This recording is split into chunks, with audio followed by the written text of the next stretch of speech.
Ya, entonces, para comprender un poco mejor cómo se diseña el pavimento rígido, ya hemos descrito previamente el tema, algunos conceptos teóricos. Entonces, acá vamos a desarrollar un ejercicio práctico. Entonces, nos dice que en la región Cajamarca, situada al norte del Perú, eh, actualmente se encuentra el proceso de planificación y diseño de una infraestructura vial elaborada a partir de concreto hidráulico. El concreto hidráulico también es el concreto que nosotros denominamos pues pavimento rígido, ¿no? Con el objeto de asegurar un diseño robusto y eficiente, se ha solicitado la formulación del pavimento rígido que se realice siguiendo las pautas establecidas por el método ASHTO 93. Específicamente, se pide prestar particular atención al diseño de segmento que posee las condiciones subrozantes más desfavorables, con el fin de garantizar una construcción óptima, incluso bajo circunstancias más exigentes. Por ello, se solicita calcular los CBRs de diseño de la subrozante aplicando el método de las diferencias acumuladas. Y nos están diciendo también que utilicemos o diseñemos el tramo más desfavorable. Y a continuación nos dan los datos. Por ejemplo, acá nos dan los datos de la subrasante, que han salido de un estudio de tráfico. Ya, nos dan los datos de la subrasante, nos dan las progresivas. Nos indican también que, por ejemplo, este pavimento debemos colocarle una subbase de un espesor de 15 centímetros con un CBR al 40%, ya nos está dando como dato. Nos indican que la vida útil en años es de 20. Nos indican que la tasa de crecimiento de vehículos pesados es de 1.62, que el ciclo de lluvias es de 5 meses al año. Acá nos dan una distribución del tráfico, ¿no? Los datos del tráfico. Acá ya nos están dando el INDA de diseño. Nos dicen que el concreto tendrá una resistencia de 300 kilogramos por centímetro cuadrado, que la losa se encuentra confinada lateralmente por bermas de concreto hidráulico y con pasadores, ¿no? O sea, está bien confinada, por así decirlo, y las condiciones de drenaje son buenas. Bien, entonces con estos datos que tenemos de acá, vamos a desarrollar este ejercicio. Ya, vamos a desarrollar este ejercicio. Entonces, bueno, pues en primer lugar, analizamos, ¿no? Nos están dando los datos del suelo, nos están dando los datos de la subrasante, nos están dando los datos de la subbase, que es la otra capa, ya nos indican el CBR, y nos dan condiciones de drenaje, de lluvia, nos dan condiciones de tráfico, ¿no? Entonces, una vez que ya analizamos el ejercicio, vamos acá, ¿no? Vamos a proceder a desarrollarlo. Entonces, en primer lugar, miren, acá yo también les he elaborado para ustedes un manual práctico, ¿no? Igual que se les compartió para pavimentos flexibles. Hoy el manual es un manual muy, muy práctico, básicamente para orientarnos en el proceso de diseño. Entonces, a ver, recordando, el primer punto, pues, es que nosotros, cuando diseñamos pavimentos,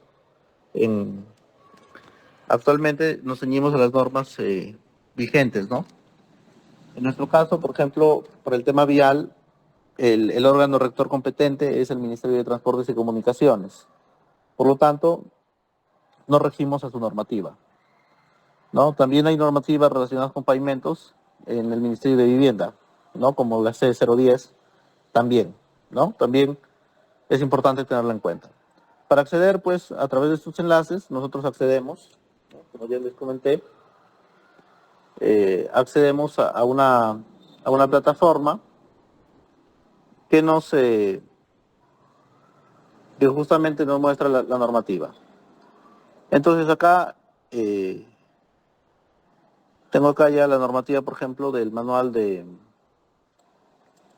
carreteras, sección suelos y pavimentos, ¿no?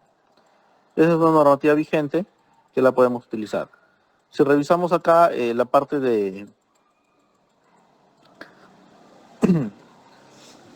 pues de diseño de pavimentos está separada por capítulos, ¿no?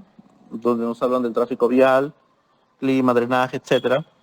Y el pavimento rígido ya se encuentra en la sección 211. Pero antes de proceder a hablar de pavimentos rígidos, es importante ver el tema del tráfico. Entonces, miren, básicamente para el tráfico, acá nos están dando ya ciertos datos, ¿no? Nos están dando además que tenemos una calzada única de 2 carriles y nos dan un INDA para toda la calzada, ¿no? Un INDA para toda la calzada. Bien, estos datos de acá es importante porque nos van a condicionar para ciertos factores, ¿no? Para ciertos factores. Entonces, bien. Entonces acá, por ejemplo, tenemos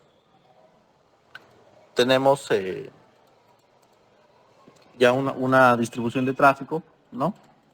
De vehículos. Entonces, el primer punto es calcular el factor de equivalencia por eje. El factor de equivalencia por eje, nosotros lo vamos a calcular justamente, ¿no? Lo vamos a calcular justamente haciendo uso del manual. Para ello, tenemos que recordar, pues, que en la normativa peruana, en el Reglamento Nacional de Vehículos, ya existen diferentes ejes estandarizados. Tenemos, por ejemplo, un eje simple, un eje tándem, un eje trídem, ¿no? Acá tenemos, por ejemplo, el número de neumáticos y tenemos su configuración. También es importante recordar que tenemos ya un reglamento, como les comento, nacional de vehículos, donde básicamente vamos a encontrar también diferentes tipos de configuración vehicular, ¿no? Con sus longitudes, dimensiones, como hemos ido viendo a lo largo del curso. Bien, por ejemplo acá. Y tendremos también los pesos que soporta cada eje, ¿no? Dependiendo justamente de su configuración de ejes, tendremos también los pesos que soporta. Entonces, en nuestro caso, tenemos que calcular los factores de equivalencia por tipo de eje. Es decir, que si bien es cierto, nuestro tráfico está constituido de esta forma, nosotros tenemos que llevarlo a una cantidad de ejes equivalentes. Para ello vamos a utilizar el cuadro 6.4 y es acá donde surge la diferencia con el pavimento flexible, porque este cuadro, estos valores que podemos ver acá, cambian. Si ustedes comparan con el pavimento flexible, se darán cuenta de que estas fórmulas de acá ya tienen variación. Entonces, tenemos que utilizar pues esas, ¿no? Para pavimentos rígidos y para pavimentos flexibles cambia la fórmula del eje equivalente. Pero el concepto de cálculo es el mismo. Por ejemplo, acá, a ver, para poder entender este cuadrito acá, he separado, ¿no? He separado un vehículo, ¿no? Un vehículo. Bien, esto es bastante sencillo. En primer lugar, nosotros tenemos que analizar por qué tipos de vehículos está pues constituido nuestro tráfico, ¿no? Por ejemplo, acá tenemos un bus, un camión C2, etcétera. Entonces, lo primero que nosotros tenemos que hacer es analizar ese vehículo. Para ello, pues, acá ya se ha extraído del manual del Reglamento Nacional de Vehículos, ¿no? Se ha traído acá sus características. Por ejemplo, tenemos acá un T3, S3. Entonces, si nosotros analizamos esto, podemos darnos cuenta de que este vehículo, ¿no? Tiene 3 tipos de eje. El primer eje, ¿no? En concordancia con la figura 6.1, representa un eje simple, ¿no? El segundo, si se dan cuenta, tiene dos ejes con rueda doble, como está acá, ¿no? Tenemos dos ejes con rueda doble. Si ustedes ven acá, dice dos ejes con rueda doble. Y acá incluso nos da el gráfico, ¿no? Total de neumáticos, 8, ¿no? Entonces vemos la figura y efectivamente pues vemos que el primer conjunto de ejes posteriores justamente viene a ser un eje tándem. Y si analizamos el tercero, vemos que tenemos 3 ejes con 2 neumáticos tres ejes de ruedas dobles, ¿no? Cada eje tiene doble rueda, ¿no? Entonces leemos acá y estamos justamente en un eje trident, ¿no? Tres ejes de ruedas dobles. Una vez que ya hemos identificado, ¿cómo también lo identificamos? Por el número de neumáticos, miren, ¿no? En la figura 6.1 nosotros podemos darnos cuenta de acá el número de neumáticos, ¿no? El número de neumáticos que tiene cada tipo de... Y acá también al costado está pues su gráfico, ¿no? Entonces una vez que ya hemos identificado, por ejemplo, la, la configuración por ejes, vamos a este cuadrito de 6.4 y vemos qué fórmula le corresponde, ¿no? Por ejemplo, si es eje simple, le corresponde esta fórmula. Si es para calcular su eje equivalente. Si es eje tándem, le corresponde la siguiente, y justamente lo he sombreado de diferentes colores para que ustedes se den cuenta. Y si es eje trident, le corresponde la siguiente ecuación, ¿no? Entonces, se dan cuenta, es algo sencillo. En primer lugar, analizar nuestro gráfico, analizar nuestro vehículo, analizar qué configuración de eje le corresponde, dependiendo justamente de su distribución, dependiendo de su número de neumáticos. Y acá está muy, muy sencillo, miren, para darse cuenta. Porque acá también está el gráfico, ¿no? E identificamos qué tipo de ejes le corresponden. Luego, hecho eso, acá, por ejemplo, le he puesto detalle, ¿no? El gráfico del vehículo. Entonces, analizamos, por ejemplo, el eje delantero. El eje delantero carga 7 toneladas. ¿De dónde lo sacamos? Justamente del Reglamento Nacional de Vehículos. Acá vemos, ¿no? Que tenemos 7 acá, miren. Correcto, entonces esos 7, si se dan cuenta, se está colocando acá en este cuadro.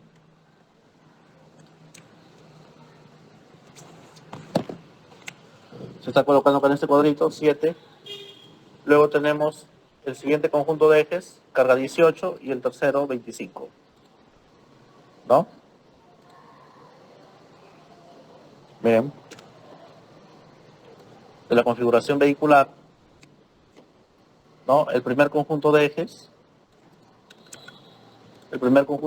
carga 7, ¿no? El segundo conjunto, ese es el primer conjunto de ejes, me refiero al eje delantero.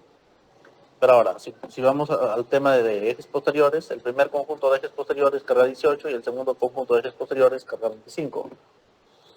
¿Por qué razón? Porque si ustedes analizan, pues acá tienen mayor cantidad de neumáticos, obviamente que va a cargar más. Acá tiene menor cantidad de neumáticos, cargará menos, ¿no? Es proporcional.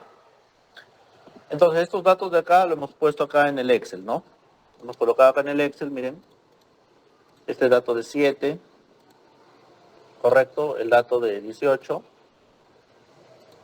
¿no? El dato de 18 y el dato de 25.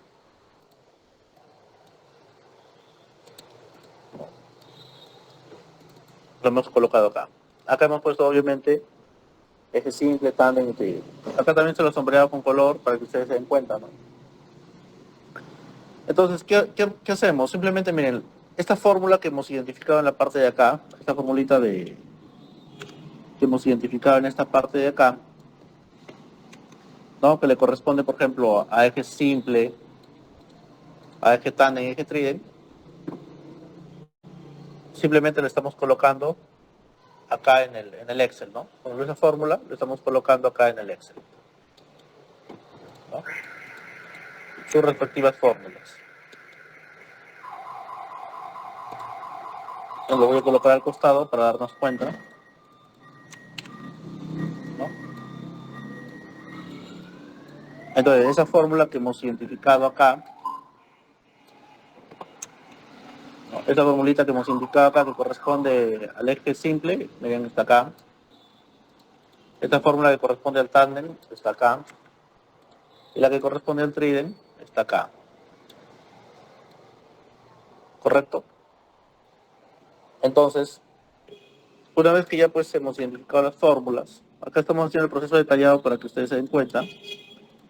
Simplemente aplicamos, miren, la carga, acá vemos la parte superior, entre el valor 6.6 elevado a la 4.1. Y eso viene a ser un factor de ejes equivalentes, ¿no? Acá, por ejemplo, para el segundo, ¿qué le corresponde? Esas 18 toneladas lo estamos ya convirtiendo a un eje equivalente, ¿no? ¿Cómo hacemos eso? Aplicamos la fórmula, ¿no? La carga entre 13.3 elevado a la 4.1. Y el último, igual, la carga, que es 25, entre 17.5 elevado a la 4. En concordancia, si se dan cuenta con su manual. Luego sumamos esos tres valores y ya obtenemos el, el factor de ese vehículo, ¿no? A esto de acá se denomina factor de vehículo pesado, el FVP. Miren, ese valor que hemos obtenido acá, obviamente que este cuadrito de acá está resumido, ¿no? Acá se ha analizado ya todo el tráfico, correcto, acá se ha analizado todo el tráfico, pero el concepto que hemos empleado es el mismo, miren, este valor de 8.896 que nos sale acá, ¿no? Es el mismo que hemos calculado acá. Obviamente que acá está más detallado, ¿no? Pero ese valor es el mismo, miren. Entonces, se ha creído conveniente hacer este desagregado para que ustedes pues, puedan darse cuenta. Lo mismo concepto para todos los vehículos, ¿no? Si ustedes gustan, pueden hacer su desagregado, ¿no? ¿No? Acá se ha hecho paso a paso para que ustedes se den cuenta. ¿Y por qué damos énfasis? Porque es muy importante saber calcular adecuadamente nuestras cargas de tráfico, ¿no? Igual, por ejemplo, cuando ustedes diseñan estructuras, hacen su metraje de cargas, ¿no? Carga viva, carga muerta. Igual, cuando nosotros diseñamos pavimentos, las cargas de tráfico van a condicionar mucho nuestro diseño. Entonces es importante saber calcularlas adecuadamente. Muy bien. Algo más también que para complementar es referente a los vehículos ligeros, ¿no? Con respecto a los vehículos ligeros, ¿por qué normalmente no se lo considera en el diseño de pavimentos? Porque miren, acá el mismo concepto que hemos aplicado para en este caso para un T3S3, se puede aplicar acá, por ejemplo, para una moto, para una mototaxi, ¿no? Por ejemplo, la moto, su peso bruto máximo es de 350 kilos, ¿no? Entonces, el mismo concepto se aplica. Pero como su peso, si se dan cuenta, es tan reducido, el factor de vehículos no sale cero, miren. Porque dense cuenta, acá, esto de acá son toneladas, miren. En este vehículo son 7 toneladas, 18 toneladas, 25 toneladas. En la moto es 350 kilos, es decir, menos que una tonelada. Aplicamos las ecuaciones correspondientes y el factor vehículo nos sale cero. Para una moto, o sea, no es que sea cero, o sea, sino que es tan pequeño que miren, ni con 5 decimales nos aparece un valor numérico, ¿no? Igual, por ejemplo, una mototaxi. De igual forma, ¿no? Aplicamos, por ejemplo, acá el eje delantero, hemos aplicado una distribución, ¿correcto? Una distribución de peso. En el caso de la moto, se ha puesto 50-50. Acá la parte trasera de la mototaxi carga un poquito más. Pero igual, aplicando la ecuación, nos salen bien valores de cero, el factor de vehículo de mototaxi. Entonces, es por eso que muchas veces el caso de motos, pero en el caso de un auto, nos sale ya un valor, ¿no? 0.0009. Pero si se dan cuenta, son valores pues muy reducidos. Por eso es que normalmente los vehículos ligeros, si no hay, se pueden despreciar, ¿no? En el análisis, o sea, obviamente que se tiene que hacer en el estudio de tráfico, pero cuando ustedes ya, para cuantificar sus cargas, se darán cuenta pues que es mínimo, ¿no? Es mínimo. Por eso muchas veces no lo consideran ya para el cálculo de los ejes equivalentes, ¿no? Pero, porque no va a incidir en gran manera, ¿no? Pero, ustedes, por ejemplo, si quieren, en un estudio, lo quieren considerar, lo pueden hacer, ¿no? Por ejemplo, también acá, por ejemplo, una camioneta panel también sale valores reducidos. Tenemos, por ejemplo, una pickup. Bueno, la pickup sí ya tiene un poquito más, ¿no? El valor. Una combi también. Pero el análisis que se hace es el mismo. Es el mismo análisis que hemos hecho anteriormente, ¿no? Y, por ejemplo, lo mismo acá, por ejemplo, se puede hacer para cada tipo de vehículo. Eso es lo que yo les recomendé que ustedes hagan, ¿no? Si ya ustedes tienen, por ejemplo, para diferentes tipos de vehículos, les es más fácil ya tener estos factores calculados, ¿no? Pero esa precisión con respecto, por ejemplo, a mototaxis, que quería hacerles, ¿no? Sus factores de vehículos salen prácticamente cero. Muy bien. Luego, una vez que ya hemos hecho el cálculo del factor de vehículo, ¿no? Para todos los vehículos que constituimos el tráfico, pues calculamos acá el factor direccional y el factor carril. ¿Que de qué va a depender? Va a depender justamente de los datos que nos den, ¿no? De los datos que nos den. En este caso,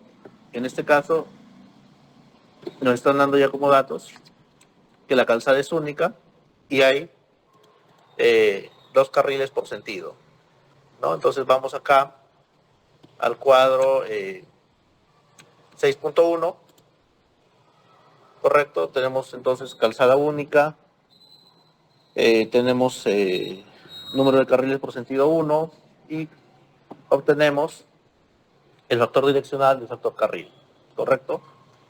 Luego, el factor por ajuste de presión de neumáticos, estamos considerando 1. El proceso se repite, ¿no? Y luego aplicamos, pues, la fórmula para calcular los ejes equivalentes por tipo de vehículo, ¿no? Acá tenemos los diferentes vehículos y acá tenemos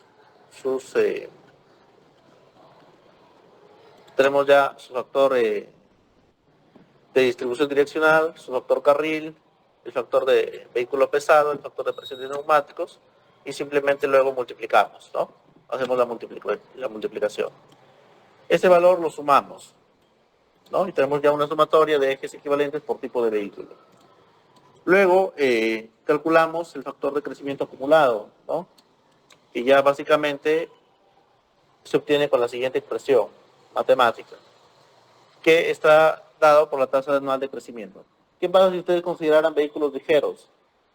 También tienen que utilizar la tasa asociada al crecimiento de vehículos ligeros. Si, por ejemplo, utilizamos vehículos pesados, tenemos que trabajar pues con la tasa asociada al cálculo de vehículos pesados, ¿no? Entonces, eso es importante que ustedes lo tengan en cuenta, ¿no? Las tasas de crecimiento para vehículos ligeros y pesados, como ustedes recordarán, son diferentes. ¿Ya? Entonces, en nuestro caso, como estamos solamente trabajando con vehículos pesados, trabajaremos pues con el dato que nos dan. Pero en caso, por ejemplo, que ustedes trabajen con vehículos ligeros, tendrían que calcular también su factor FCA va a variar, ¿ya? Entonces acá tenemos la tasa, tenemos acá el factor, y luego simplemente ya aplicamos pues la ecuación, ¿no? Esta ecuación de acá, y obtenemos ya nuestra cantidad de ejes equivalentes, que en este caso es de 5.360.036.93, ¿no?